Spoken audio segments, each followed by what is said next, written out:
If you are undocumented and you have been in the country for more than 5 years, you do not have a criminal record, you're working and paying taxes, you can come out of the shadows with no fear and apply for the dignity status. That means they will pay a fine of $7,000 over 7 years, buy their own health insurance with no access to any federal programs, and contribute 1% of their salary to the United States Treasury. That is $50 billion plus. Just do the math. In return, they will never be deported. They will be able to go home for Christmas or to go bury their mother and come back to the United States to continue working and paying taxes. It gives them a dignified life in the promised land. دوستانو راشي نن د یو نوې طرحې یا قوانین چې دوی وړاندې کړي چې مثلا دا به پاس شي او که نه هم د دیموکرات څخه هم د جمهوري خوا څخه دوه د کانګرس غړي چې دغه قانون یې وړاندې کړی دی تر اوسه تصویب شوی نه دی دا د هغو افغانانو دپاره دی چې مثال په افغان امریکا کې اوسیږي فعلا دپاره کوم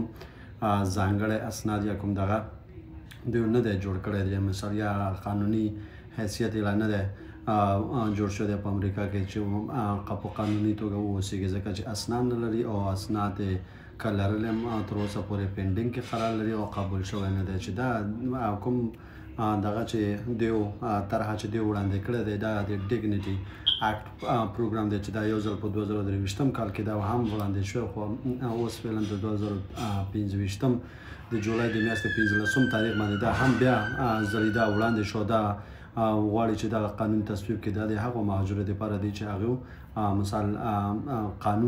قانوني حیثیت په امریکا کې نه لري او بې اسناده دي نو دغه د خاطره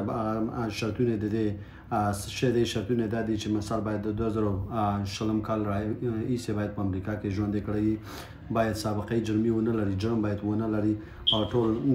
هغه مالیې کلنی ټیکس باید ورکړی دا مثال تر 2 کالو پورې که چېرته دلته پاتې کېږي نو د دغې د خاطره باید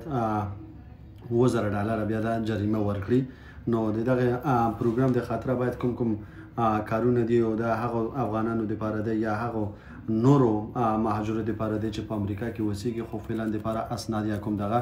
نه لري نو هغې د خاطره چې دوی دغه قانون وړاندې کړی دی تر څو چې دغه پاس شي او که چېرته دغه پاس شي نو هغه افغانان خوندي کېږي چې په امریکا کې اوسیږي او قانوني اسناد نه لري او یا اسایلم دی P1 دی P2 دی هر هغه اسناد چې لري هر هغه دغه چې لري تر اوسه پورې په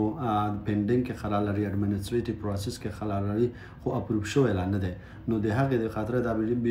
یو ښایسته خبر دی یو خوشخبري دی چې دغه بیا دې کې د نور شیان هم دي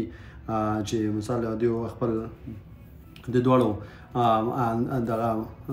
دغه ګوندونو څخه یو چې دیموکرات دی او بل چې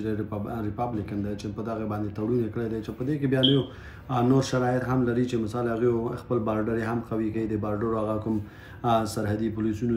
پولیسان چې هلته دي د هغوی دپاره معاش هم زیاتوي همداسې نور شیان دي چې هغوی زموږ استازو مربوط نه کېږي زموږ استازو مربوط دا دی چې مثال هغه کوم مهم خبر چې دی همدغه دی چې باید کوم افغانان چې دلته په امریکا کې اوسیږي تشویش دی ونه لري حتما دی یو رای حل تاسو دپاره پیدا کړي او تاسو نه ډیپورټ کېږئ او بله خبره دا دی چې په دې کې دا هم ویل شوي دي که چېرته دغه مثال په تصویب شي او پاس شي که چېرته یو کوم مهاجر چې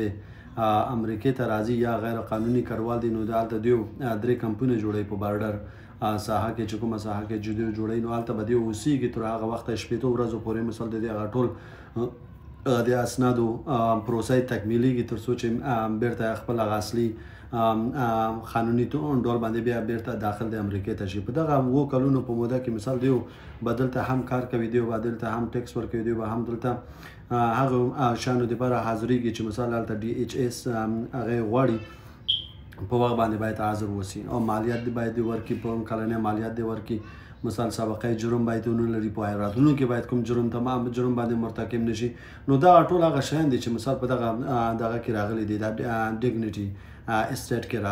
راغلي دي. نو د دې لپاره تاسو په تمه پاتې شئ ځکه چې دا دیو وړاندې کړی دی او دیو دا قانون به تصویبیږي او بیا هغې نه وروسته به رسمي اعلانېږي. او دا په آخر کې هم هغه خپل هغه وکیل چې یا هغه د کانګرس غړی چې غږیږي د هغې ویډیو هم په اول کې تاسو لپاره نشر مو وګورئ. نو هغې نه وروسته نورو ویډیوګانو او جالب ویډیوګانو د خاطره نور معلوماتو د خاطره زما چینل لایک کمنټ سبسکرایب کړئ او د نورو دوستانو سره شریک کړئ تر څو زه وکولی شم چې نور هم همداسې بارزښته او مفید معلومات تاسو لپاره وړاندې کړم.